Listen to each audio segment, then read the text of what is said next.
All right, Thrive Nation, on today's show, we are interviewing Pastor Phil Hotsenpiller. He's a pastor of a very large church in California, in Anaheim, California, who's decided to not shut down his church. He's decided to keep his church open despite the unconstitutional mandates, the lockdowns, the fake models that said 2.2 million people might die, the false positive cases that are being used to justify these COVID-19 related lockdowns. This man, James, he continues to keep his church open. In your mind, what does that say about a pastor who continues to keep his church open? He's got strength, he's got courage, he's got confidence, he has faith in God. Pastor Phil, on today's show, he shares with us why we need to obey God but be subject to the governing authorities, a.k.a. we get our rights from God. So there's never a good time to suspend the Constitution. Whether there's a pandemic or not, the Constitution still exists, and we still have these God-given rights. However, when we go out there and use those God-given rights, we may be subject to fines and fees and arrests. I mean, Jerome, how would you describe this interview today? To me, it's a mind-expanding show. Yeah, absolutely. He goes into the spiritual, the physical, the governmental. He tells you everything you need to know to be able to have courage and stand.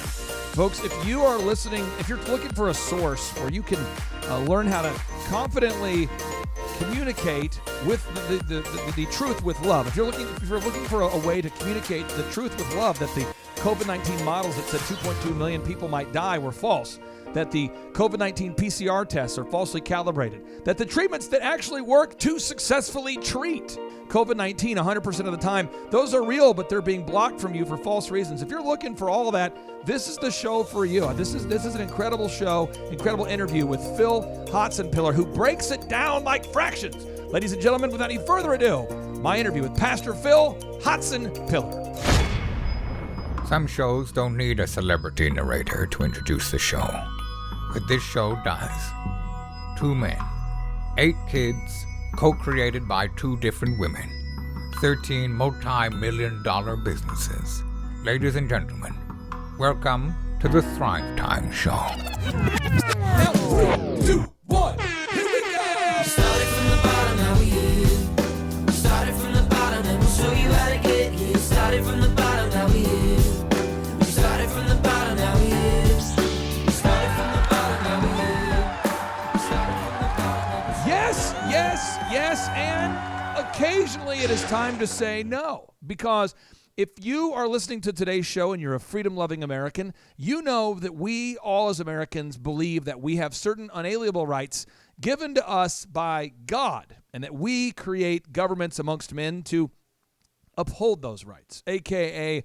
God gives us the rights, and then the government works for us. That's how it's supposed to work. And then we have this thing called the Constitution, which I know is very controversial, but it gives us the First Amendment and the Second Amendment. Now, the First Amendment says that we have the right to peaceably assemble. We can peaceably gather. That's how that it goes. And then there's the Second Amendment, which says that we have the right to defend ourselves from a corrupt, tyrannical government such as what we're seeing right now.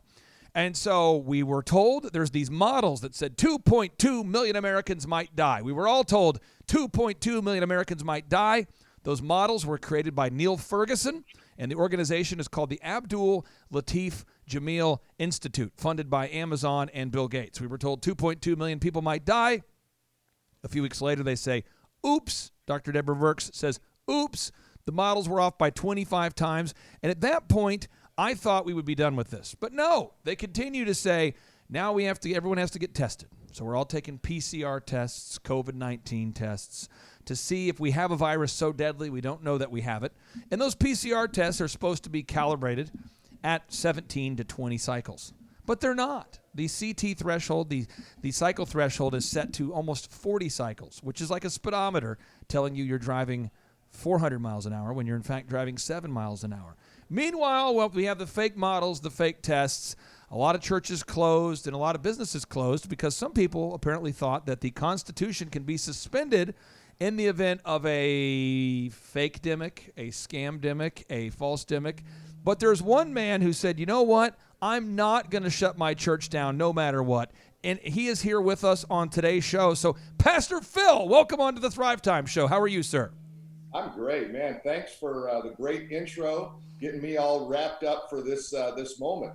Well, you are a guy that decided to stay open regardless of what was going on around you and regardless of the tyrannical orders of the governors. So I just want to ask you this first. What kind of pushback did you receive from the local elected officials when you decided to not shut down your church? Well, actually, we really got pretty good cooperation. I found that local government is the key. If you've got good local government, you can have a lot of success. We did have some complaints about, believe it or not, a cross in our parking lot from the code enforcement. And we did have some people show up at an event that we hosted that gave us some pushback. Police showed up, basically kind of winked and went on. So we've been really fortunate here in Orange County, California. But as a state, we've not been so fortunate. And also we get a lot of public opinion bad press. So people saying, I can't believe you're open. I can't believe you're not all wearing masks. I can't believe. And yet I just keep pushing back to First Amendment and stop there, see where it goes. And then I can push in to the whole principle of our right before God. And we're going to obey God, not man. So let's do this, because I know some of our listeners want to look you up right there, and some people are not familiar with you. Can you, first off, tell us, what's the proper way to pronounce your last name? Hotsenpiller. Well, that clears it up. We were placing bets here. Hotsenpiller, some people. So we got that. And then the name of your church, what's the official name of your church so our listeners can go look it up right now? It's Influence Church, and that's influencechurch.org. Okay. And that's in Orange County, California? It is. It's in Anaheim. Okay. Then this would be, again, influencechurch.org. We have about 500,000 listeners who love to Google search. They always tell me, hey, I pull up these things while they're listening. So that's influencechurch.org, correct? Correct. Okay. Now, what I've done today is I have kind of a virtual town hall. I'm sorry you can't see him, but our listeners can. I have an attorney here named James D. Cristofaro. He moved here. He fled from New York, from Manhattan, to move to Tulsa, Oklahoma, to help us fight against our local mandates and shutdowns. James, is your mic hot?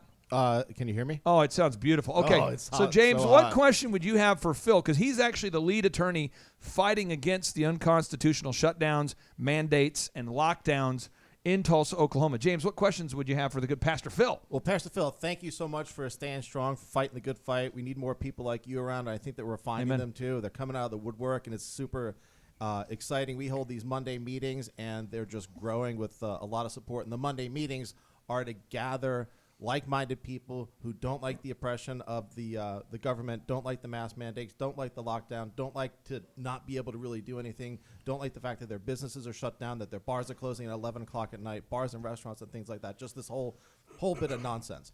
So the question I have for you, it's a key point actually, because not that we have the sort of opposite that you have there, which is, you have the Newsom, oppressive, crazy, Governor out of his Newsom mind, of Governor California. Newsom of Okay. California, right? And then you said that you got local support by your local people. Like, how local, though? Because we're going after the mayor of Tulsa, the city council of Tulsa, and other sort of local things that Our mayor's not supportive. Let's just not put it that supportive. way. Yeah. So what would you recommend that we do in that context? We're just gaining support from the people, not necessarily the government. And as you know, Little the people, backstory. On control Monday, them. we host an anti-mask group. It's almost like a church service. We gather every Monday at 6:30, and each week people add their name as a plaintiff, and they agree to pay, $5 a month or $10 or $50 a month to support the actual litigation costs. And then we all go to Super Target and we shop mask-free. We dress up like normal people, and that group is growing into the hundreds. And I believe by this time in 2 weeks we'll probably hit 1,000, and it's growing. And James is wanting to know, what do you think the best strategy is? What should he do right now? Because we are not getting support from our local mayor. Well, let me ask you, what about city council and health department? Our health department is run by a guy named Bruce Dart, who is he makes Gavin Newsom look like a conservative man who loves the Constitution. Because typically in local government, health department can actually trump the mayor in a lot of issues. Yeah. Our health department's not on our team. What about city council? They appear to be, a victim of, you know how like when you have a conservative town and everybody goes and votes conservative, but yet you wake up and the election shows that your votes went the other way, and in the whole Dominion voting machine, the whole election fraud. There are many, many people in Tulsa, Oklahoma, the Bible Belt of America, who are alleging wide-scale voter election fraud. And because I don't have the irrefutable evidence in front of me, I do work with Lynn Wood and I do work with Roger Stone, so I have irrefutable evidence about the election fraud in Georgia. I have the evidence about Wisconsin. I have the evidence in front of me. I don't have that about Tulsa, and I'm rounding that up, so I can't say there was election fraud. But we have a oddly Democrat city council. Jerome, would you agree with that description? And Very oddly. Jerome is an IT professional. An oddly liberal city council in a conservative town. I think it's about our city council is made up of 7 people. And I think it's 5-2. 5-2. Ridiculously liberal for such a conservative town. Well, you know, the kingdom of God works from the bottom up and from the inside out. And if you think about that, you'd be surprised. The lower you start with those officials that are elected on any level, if you can rally support there, I think that's a good principle. I think the inside out means from the heart. So what you're doing with Target is a great thing. We saw what happened with Black Lives Matter when they began to just kind of march through the street. Everyone seemed to be powerless. They didn't know what to do with the masses, because good politicians understand, even bad ones understand, that every person represents a block of voters. If you've got 1,000 people in Target, you've probably got a 4X number of people who said, yeah, I'd do that and support that. And I think that grassroots movement, bottom up, inside out, are just classic strategies for how to win these battles. You know, when we decided to open, it was out of just frustration. We closed down, we opened up on May 31st, and myself and about 1,500 other pastors in California said, we're not going to stay closed. We're going to open, and I'm never going to close my doors again, regardless. And that's out of about 40,000 churches in California. So if you want to feel like Elijah and God, am I all alone in this? That's how we feel when we stand alone. And I believe that churches are giving up ground, constitutional ground, as well as spiritual ground, that they're never going to regain. And if we don't stand now, what are you going to do when it gets worse? Jeremiah the prophet said, if you've run with horses and they have wearied you, or if you run with men and they've wearied you, how will you compete with horses? And if in a safe land you fall down, how will you thrive in the jungles of the Jordan? So I think these are watershed moments. These are times where if the church doesn't stand, they're going to look back and go, what happened to me? It's going to be like what happened in Nazi Germany when the Lutheran Church folded, caved, and became really a tool used by Nazi Germany. And again, everything you just said, I 100% know is factual, but I want to make sure the listeners understand this. If you're listening right now, I need you to do this. I need you to do it, to just write it down and then come back to it later, or Google search it, or DuckDuckGo search it, but type in, everybody do it with me now, okay? Type in 1933, everybody now, 1933, Adolf Hitler. Okay, New York Post. I know that's not a common search phrase. It's not one of your favorites probably, unless you're a sick freak. But 1933, Adolf Hitler, New York Post, and then put the word epidemic after it. And what you're going to find is the headline that says that what you just said is true. It says, the influenza pandemic fueled the rise of the Nazi Party, research shows. Now, for those of you who know history, and I do, you'll notice if you go visit Auschwitz, the concentration camp, it says on the sign, welcome to the Auschwitz quarantine camp. Now remember, Adolf Hitler used the false justification of there's a pandemic, and to save you, to keep you safe, you need to go to the quarantine camp. And now if you go to the CDC website today, everybody do a search now, type in CDC, and type in green zone. Green zone. The CDC is now recommending Nazi-like quarantine camps. They're calling these green zones, shielding zones. And so again, if you look at the CDC, folks, the CDC is recommending concentration camps. Hitler was into concentration camps. So, Pastor, I want to tap into your wisdom about this. We have got many pastors that listen to this show. Specifically, Pastor Greg Locke. I'll be with him in D.C. here on the 5th and 6th I'll be with Pastor Brian Gibson on the 5th and 6th. I'll be with Roger Stone, who's not a pastor, but he's now a Christian due to his recent conversion, reconnecting with Franklin Graham, the pastor. So there's a lot of pastors that listen to this, a lot of men of faith that listen to this. What, on a practical level, should all of our listeners do right now to fight back? What should they do? Give us an action plan, sir. What should we do? I think a great thing to do is make a list of people that you think are like-minded and use that as a rallying point to start posting on social media, to start contacting local officials, put the heat on, put the pressure on. Give all the phone numbers out. If you've got a local number, a mobile number, especially an email of an elected official, just put it out on the airways and just say blanket these people with just complaints, concerns, recommendations, all of those things. I mean, make it a true grassroots movement. And then I think support those who are trying to get something done. I'm a part of this latest recall for Gavin Newsom. Oh, yes. And, it finally came to the place where we have 800,000 people that are qualified voters. Yeah. And we need another basically million. And you know what it comes down to? It just comes down to money to send letters out, to get people to sign petitions. So all of these things are really good. Why not start a petition to recall the mayor? Yep. That's if you're listening right now, folks, and you live in the Tulsa area, all right, get out on Monday nights at 6:30. Come to the Riverwalk to our office. The address is 1100 Riverwalk Terrace at the Riverwalk in Jinx, Oklahoma. We're the largest commercial tenant here. Just make your way on out, 6:30s on Monday. Or to learn more about it right now, just send me a text, 918-851-6920, 918-851-6920, and I can share with you all the show notes. Or go to timetofreeamerica.com, timetofreeamerica.com, and you can see that the models are false, the PCR tests are false. You can see all those facts there. Pastor, what's the message that you want to communicate to our listeners right now? We have so many people of faith that listen to this show, and your voice I think is the missing powerful. ingredient right now is courage. I think we're living in a time where everybody talks about courage, reads about courage, but few people actually exercise courage in their daily life. And you have to be determined to stand, even if you stand alone. But you'll know that if you stand, you're going to have a sense of just feeling of gratitude for your heritage. You know, my heritage is one of great military history. My 11th great-grandfather was William Baxter, who wrote the Mayflower Compact. I've got my dad was a colonel in the military. He's buried at Arlington. They shed their blood for a reason.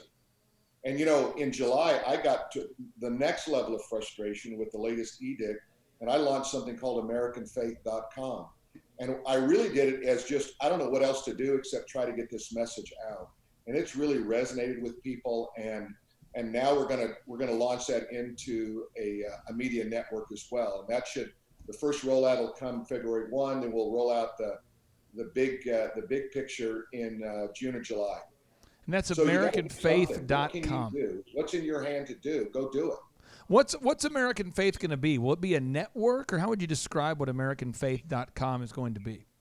Let's think about it like a conservative Fox News without cable television. So we're going to have a digital platform where we're going to host live events. We'll have interviews there. We'll be able to. It'll have a learning module, so you can go there, take a course, learn about your Constitution. The web will be the entry point where it'll actually will create news there. We'll aggregate news there, and you can go there and just get a lot of great information. I like to believe there's some space for what you're doing, by the way, is fantastic. I didn't know about you until I was introduced to you yesterday, and I'm so thrilled to find out what you do. I went on your website. I just had a blast. And I started sending this to my friends and say, check this out. This is amazing. So I think partnering and being together instead of being siloed, everybody's siloed, we can't make a big difference. We have to really create a critical mass in order to move the masses of people. Now, what I want to do is I want to create almost like a town hall scenario where we have Jerome here. He's an IT professional. James, he's an attorney that can ask you some questions. But I did want to speak to something because our listeners love content. They love devouring I hate to say inspirational, because I feel like inspirational, sometimes after the inspiration is gone, you're stuck with yourself going, now what do I do? But you're putting out some life-changing, some recalibrating messages. Specifically, Aaron Antis sent me a video of you preaching on the subject of the Tower of Babel. And people just need to watch it. I'll put a link on today's show notes so they can see it. But could you summarize the core of that message? Because right now, a lot of people haven't been to church in a while, and some people are reaching out to us. I mean, literally hundreds of thousands are reaching out, and they're like, Clay, I'm listening to your show like I used to go to church. I'm like, no, don't do that. I'm a business guy. You find yourself at church, and then listen to our show during the week, okay? But people right now haven't been to church in a while. Tell us about this Tower of Babel message you delivered. It was powerful. Well, I think all of us can understand that every great civilization finally began to center in the hands of an individual who tried to concentrate his power or her power in order to control certain things, control like military, finance, all those kind of things. It only makes sense when you go in the Bible and you see the first human kingdom was Babel, and it was created by a guy by the name of Nimrod. And Nimrod really is a type or a picture of the Antichrist, because what he tried to do was control mankind. He built this obelisk, which really is a religious item, in order to communicate with false gods. And so in this whole moment of trying to control the world, we begin to see something in the Bible about a pattern. So the first human kingdom is Babylon, and don't get that confused with the country, all right, or the location, because there's a spiritual Babylon, and that there's an unbroken line of Babylon, false religion, controlling mankind that runs all the way through the Word of God until Revelation chapter 17, where Babylon is called the mystery of Babylon, the great whore. And all of the kings of the world bow down to Babylon in Revelation. How do you spell that? Babylon. And you said the great whore? Yeah, WHORE. Can you just repeat that for a second? I think somebody listening said, what did he just say? You know, sometimes people are listening, but they've never heard these words. What did you just say? Can you reset that? Well, let's just do a little Revelation, Book of Revelation 101. Okay? So when we read the Book of Revelation, sometimes we get confused because we don't know what's going on there, and there's a lot of terms that seem unusual. It uses a language, it's called apocalyptic language. And what that means is it's veiled, but it does have meaning. So when God wants to communicate something, he will use language like, we all understand what a whore is, someone who sells herself, a person who sells themselves out for profit or for some other reason. So Babylon, false religion, which is really centered in false government, God calls a whore because all the kings of the earth commit adultery with her, that is religion or government, rather than serve and worship the true God. So what culminates in Revelation 17 is God's judgment of false religion / government, because government and religion always come together. What was the first thing that happened when Constantine took over the failing Eastern Roman Empire? Was he said, I had a vision, in this sign conquer, and he saw a cross, and he got all of his guys together, paint a cross on your shield, and go out, and in the name of God, we're going to kill people and overtake the world. Guess what? Adolf Hitler decided a cross was a pretty good thing too. So he painted an iron cross on all of his tanks, and the highest honor was the iron cross around your neck for being valiant in battle. And so the cross, even the false twisted cross, motivates mankind. And that's what was so confusing in Nazi Germany, was because the Lutheran Church completely folded in that scene. There were some that rose up against it, like Dietrich Bonhoeffer. But by and large, most of the world will fold to false religion in order to preserve their life, because fear becomes the dominant thing in a person's life. That's why God says, God has not given us a spirit of fear, but of love, power, and catch this last one, and a sound mind. So mankind has lost the ability to reason and operate with logic, and therefore things that seem illogical start to make sense for people, and they go, well, yeah, it doesn't make sense, but I'm afraid, or yeah, I know a mask doesn't really work, but I'm going to do it anyway. Well, what's happening is they're deluded and they're under delusion at the same time. They can't focus their concentration on anything. And I think it's a strategy. I mean, there used to be a moment when logic was actually taught in school. Okay. Try to find that course. Okay, real quick, just so people out there understand what he's saying. I know some of you are Christians, and that is so great. I'm excited for you. Some of you are not yet Christians, and I'll get better as a host, and eventually you'll convert. But the point is, fear blocks logic, okay? So if we get into like the physiological, you put these little probes on the brain, and Elon Musk even talks about this. Elon Musk talks about this a lot. Everybody should Google this right now. Type in fear blocks logic, Elon Musk Twitter. You'll see it. Whenever you're scared, typically when I do accounting for our companies, I'm not jumping out of an airplane. I'm not saying, I'm so scared. Where's my checkbook? I don't have those two thoughts don't work.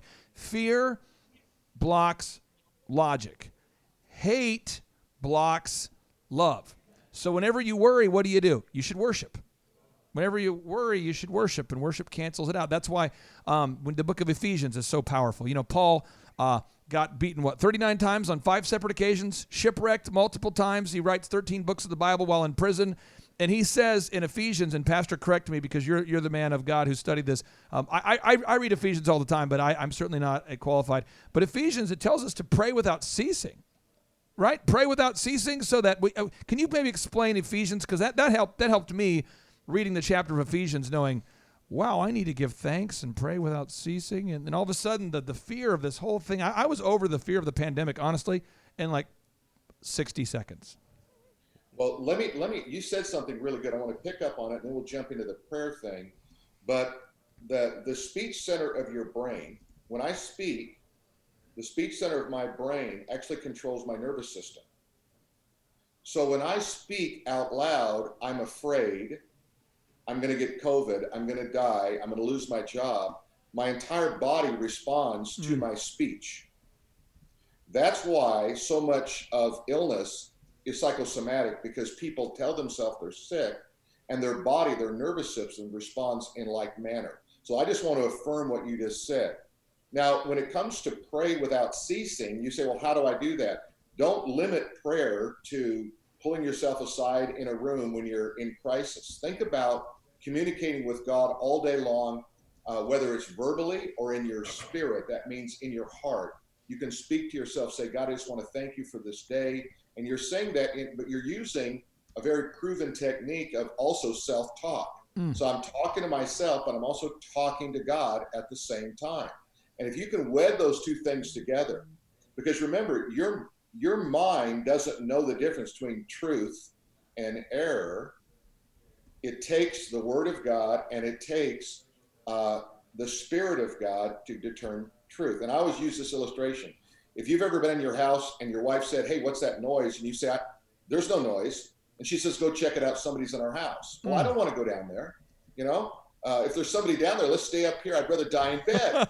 And no, you go down there and check it out. So I go down there in my boxer shorts with a baseball bat. You know, I'm going to conquer the guy with the Uzi. Oh, yeah. So I go down there. I don't find anything. I go back up. I lay down. I said, all's good. 5 minutes later, what does she say? I heard it again. Well, now you go. But you see, if you start out with this presupposition, there is something in my house, then everything that I hear affirms my belief system. Makes sense. And, you might call that the confirmation bias. One little marriage tip I do for the listeners out there, for you married men, I've been married almost 20 years now. I've got 5 kids. This is my move. I tell my wife, I say, are you hitting on me right now? Is that what's happening? Are you hitting on me? She says, I wasn't hitting on you. I was actually in the process of asking you if you wanted to pick the kids up. I'm like, well, if you're hitting on me, this is not the time for it, woman. But, and I could say, it creates, now pretty soon, I hear what I want to hear. That's how you have 5 kids. Okay. Now, Jerome, you're an IT professional and a Christian. We've covered a lot of ground here. I want to open it up for you to be able to ask any questions that you have for Pastor Phil, because he's just knowledge bombs everywhere. Well, Pastor, I want to first say that I appreciate the fact that you are stayed open. You're going to stand in the gap for us. I have a personal love affair with the book of Daniel. And when you talk, I hear Daniel. He doesn't care what Nebuchadnezzar says. He says, I am going to do what God, my Father, has told me to do, and I am going to go to the mat or maybe even to the lion's den for it. So how much like Daniel do you feel like right now? Well, I really believe there's a great principle there, and it's a great illustration, by the way. So thank you for bringing that up. We obey God, but we're subject to man. That is the legal side of things. So when the apostles are preaching the gospel and they arrest them, they said, don't preach. They said, we must obey God rather than man, but you determine what the outcome will be. So what we have to do is be willing to say, I will obey God. If you say that's illegal, then I will take every legal action to protect myself, but and be subject to you, but I will not stop preaching the gospel. That's what Daniel did with Nebuchadnezzar. That's what Shadrach, Meshach, Abednego did with Nebuchadnezzar.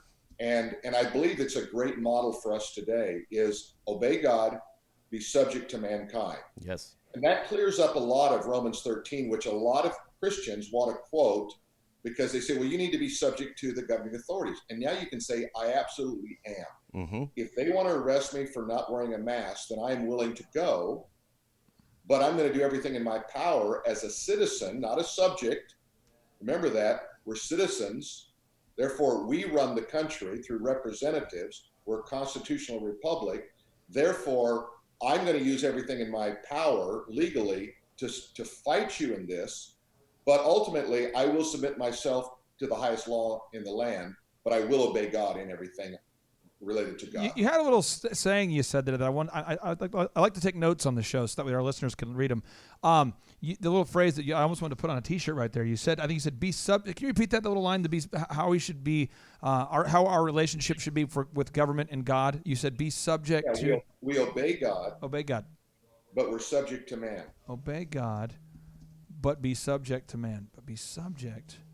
Now, subject means that I recognize the law within my country, my city, my state, and I say, if you want to arrest me for staying open, I understand that because now you've got this. Now, I don't believe you're valid, and I'm going to use the First Amendment right to stand against that.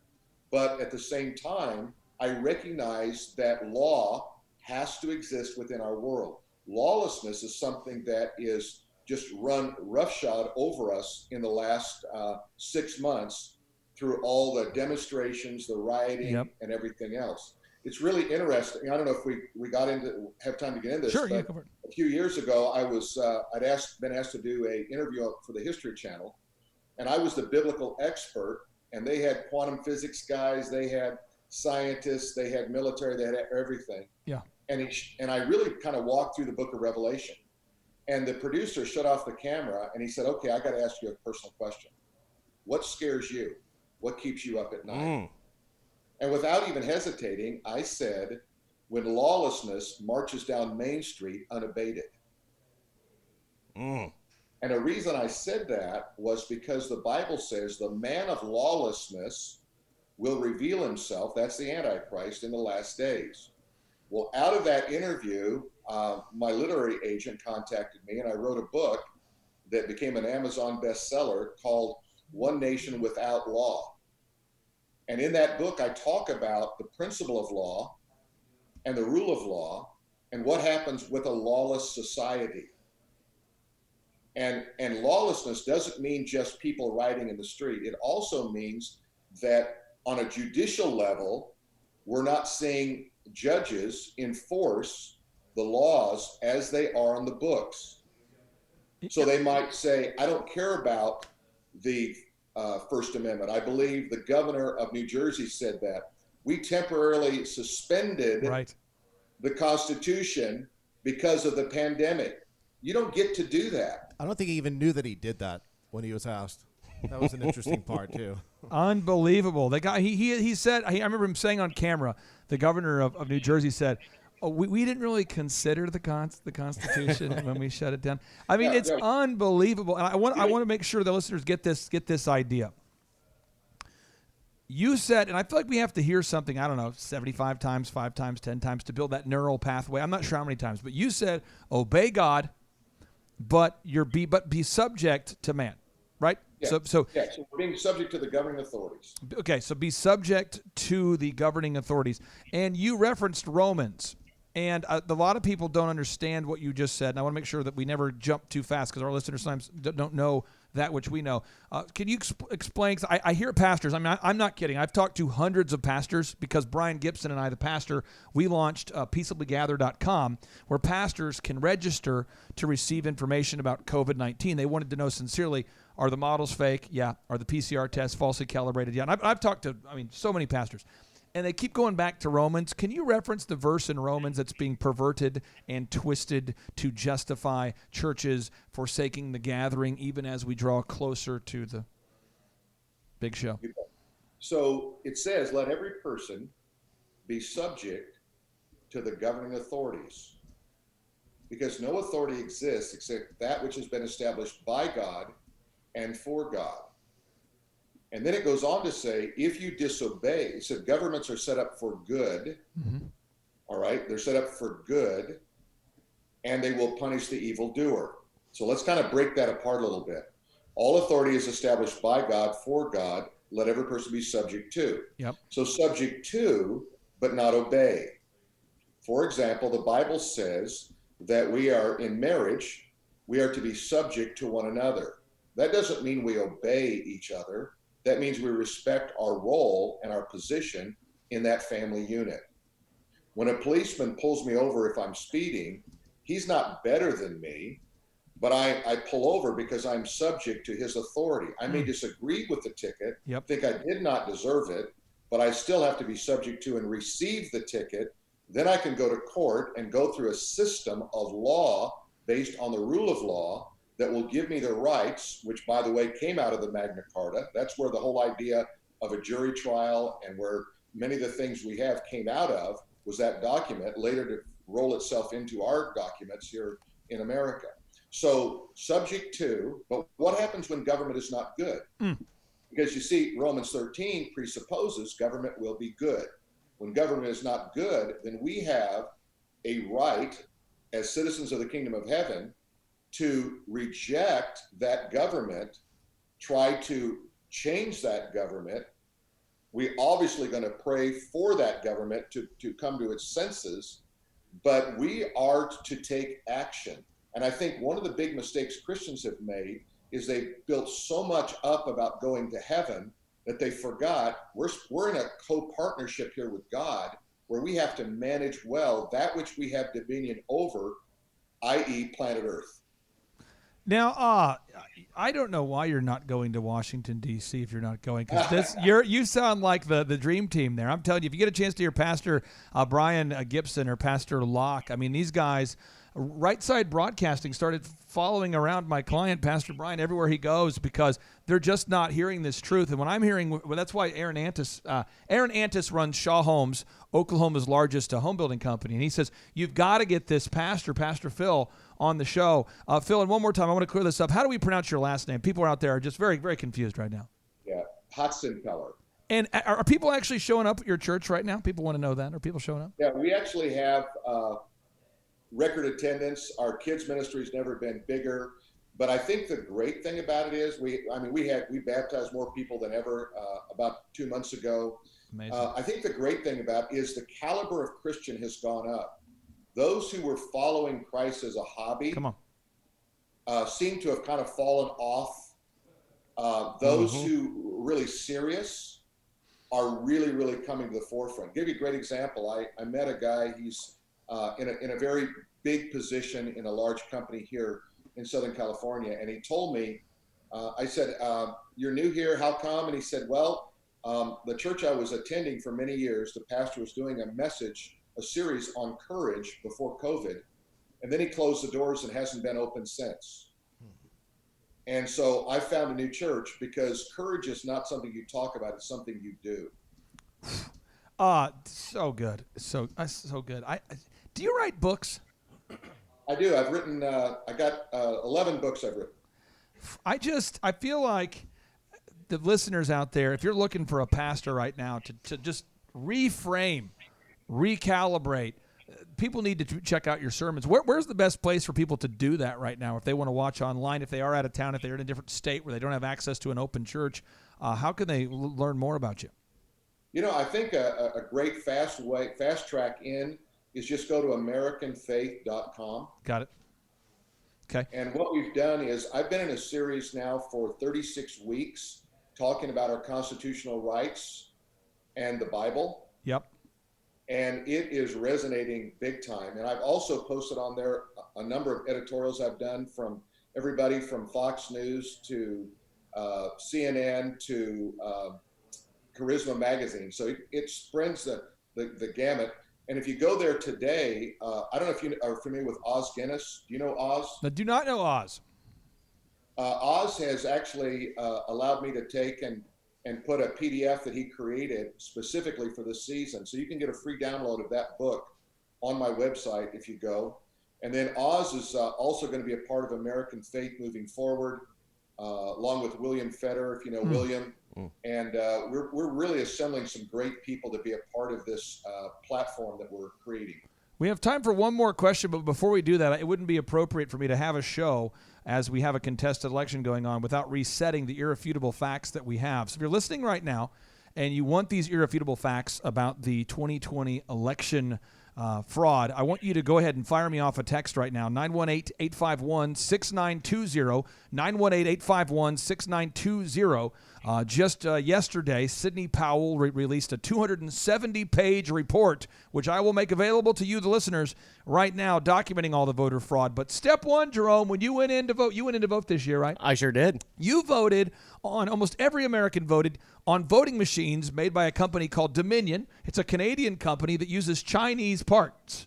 Is that exciting for you, James, knowing that people in New York are voting using hardware? It's a Canadian company using Chinese parts? No, it's not comfortable. Would you be excited to know that Dominion shares an office in Toronto with George Soros? Would you be excited to know that? For purpose of bringing these people down, yeah, I'd be excited. Would you be excited to know that Dominion was given $400 million from the communists shortly before the election? Would you be excited to know that? Yeah, again, to bring these people down, I would love to know that. Now, step number 2, the Dominion, they use the software. Jerome, you're a big IT guy. Wouldn't it be cool if you knew that the software used on the Dominion voting machines was created by a company called Sequoia, a.k.a. Smartmatic, and it was actually coded out by communists in Venezuela? Isn't that good news? Not very good news for us. Okay, step 3, then the votes for added security. Our votes were then shipped to servers, Amazon servers in Frankfurt, Germany.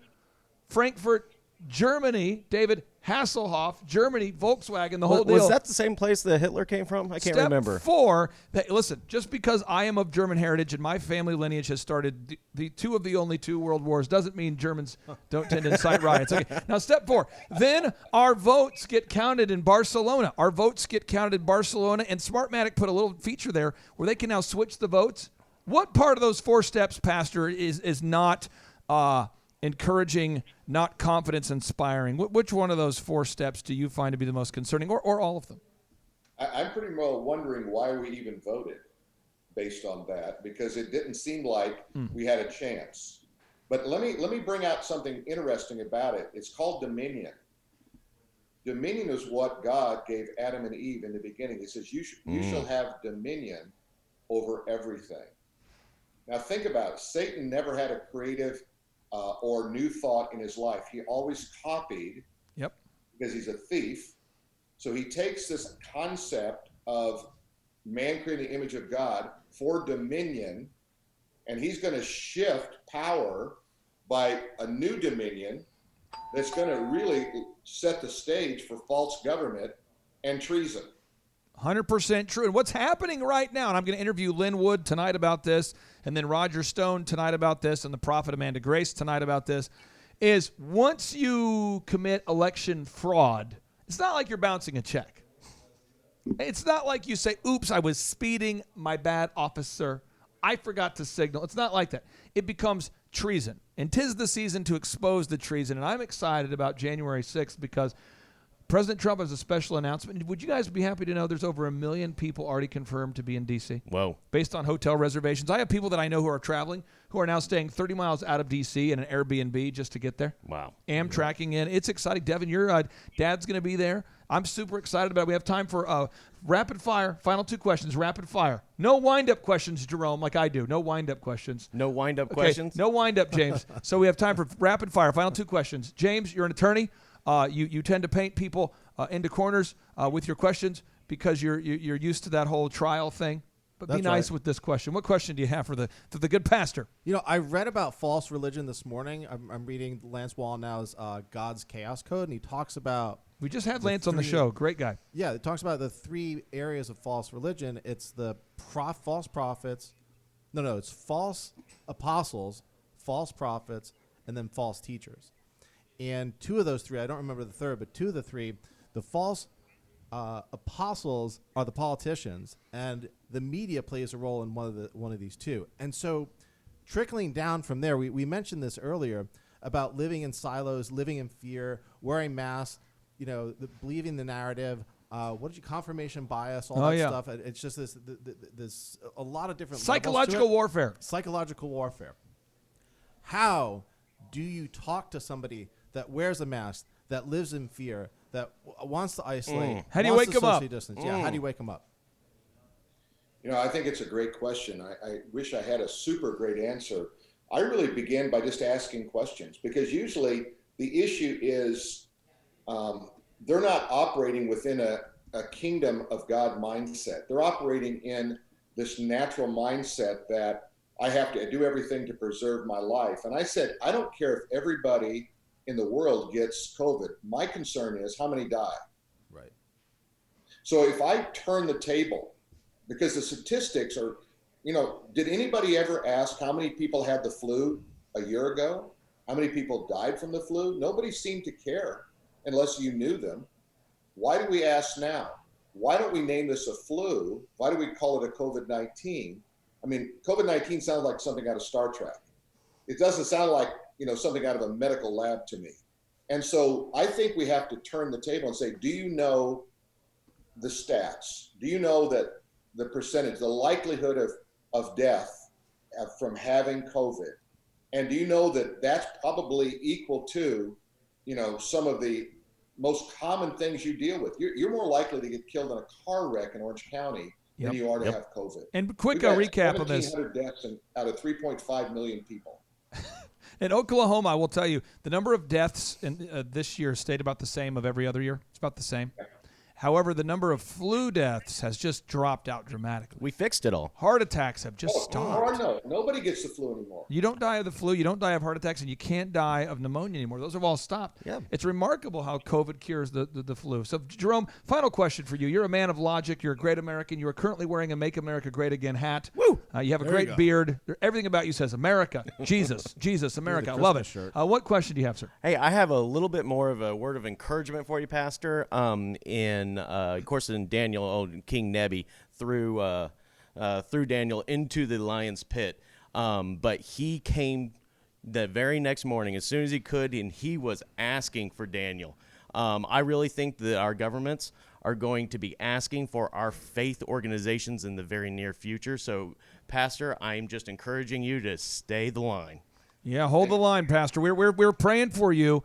And Pastor Phil, thank you so much for joining us today. I'm so glad we met each other. And it's interesting how our client is Winners and King, and Winners and King, and we're all sort of connected here. And I call it the remnant. The Bible talks about that remnant. And I think that's what we're seeing here. And I just am honored to know you and to interview you today. And hope you have a blessed rest of your day, sir. Thank you so much. Take God care. bless you. All right, and we're off. I'm going to get this show pushed out on January 3rd. So January 3rd is what we're looking at there. So I appreciate your time so much and for the sense of urgency of letting us interview you today.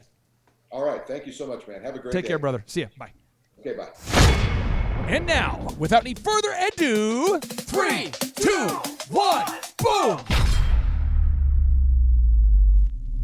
Why does this still keep happening to me? I don't know whose prayer I'm breaking into, but I'm breaking into somebody's prayer saying, Lord, why do I keep going through the same things over and over again?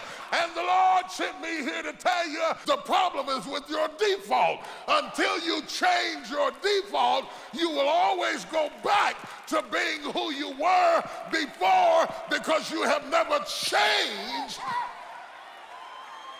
your mind. You change your friends, you change your address, you change your phone number, you change the songs you sing, you change everything else, but you didn't change your mind. There's nothing as powerful as a changed mind.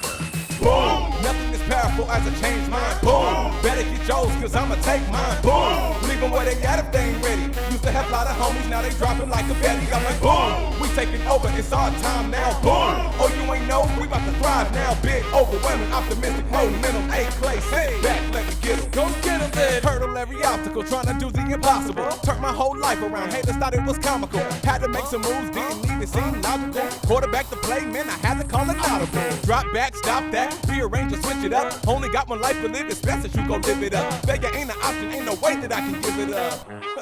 Hey, knowledge, gon' pick it up. Nothing like your posse, look poppy, you cannot top me. They watch me and try to copy like Rocky, you cannot stop me. Hungrier than ever, we grinding all through the weather. We shining because we better, get with us, we bout our cheddar. Once I change my mind, dog, trust me, ain't no going back. Coming for that top spot, I'm feeling like they owe me that. Time for us to level up, I feel like we've been holding back. Throw your hands up, say it with me if you know it, Dad. Boom! Nothing is powerful as I change mine. Boom! Better get yours, cause I'ma take mine. Boom! Leave them where they got if they ain't ready. Used to have a lot of homies, now they dropping like a betty. I'm like, boom! We taking over, it's our time now. Boom! Oh, you ain't know, we about to thrive now. Big, overwhelming, optimistic, momentum, A-class. Hey, back, let me get 'em. Yeah. Came a long way from where I used to be. Don't even see life the way I used to see it.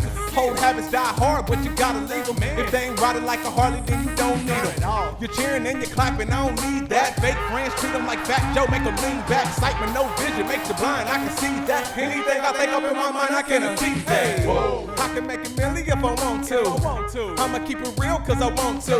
Other women tryna holler, girl, I want you. And disrespecting wifey's what I won't do. Gon' do your dance, gon' do your dance. If you really wanna change, gotta have a plan. Even when they sit down, I'ma take a stand. Throw your hands up, say it with me if you know it, man. Beliefs become your thoughts, thoughts become your actions. So be intentional about where your passion is focused. There's no hocus pocus. We only live once, man, and you know this. You can't press the rewind, but you can make a beeline to the next level like you're headed for the tree line. I was born in Minnesota, moved to Oklahoma, incorporated both into my rhymes. Now it's time to show you how a former stuttering student can turn out the raps with a lyrical miracle flow in the cash to match. Yeah, I'm important, a Minnesota refugee, but I'm consistent as can be as I rap on hip-hop beats, bringing rappers and tax. Even though that I'm wise, I can play that funky music, but I ain't vanilla ice. Here we go, here we go, here we go, full stream. 3, 2, 1, dynamite on the scene. Boom! Nothing is powerful as I change mine. Boom! Better get yours, cause I'ma take mine. Boom! Leave them where they got if they ain't ready. Used to have a lot of homies, now they dropping like a betty. I'm like, boom! We taking over, it's our time now. Boom! Oh, you ain't know, we about to thrive now. Big, overwhelming, optimistic, momentum. Boom! And the Lord sent me here to tell you the problem is with your default. Until you change your default, you will always go back to being who you were before because you have never changed your mind. You change your friends, you change your address, you change your phone number, you change the songs you sing, you changed everything else, but you didn't change your mind. There is nothing as powerful as a changed mind. Hear the rest of T.D. Jakes' incredible, life-changing, and mind-altering sermon, Nothing as Powerful as a Changed Mind Today, by looking up T.D. Jakes on YouTube and typing in Nothing as Powerful as a Changed Mind. You're getting ready to flow. I feel the glory. That is a lyrical miracle rap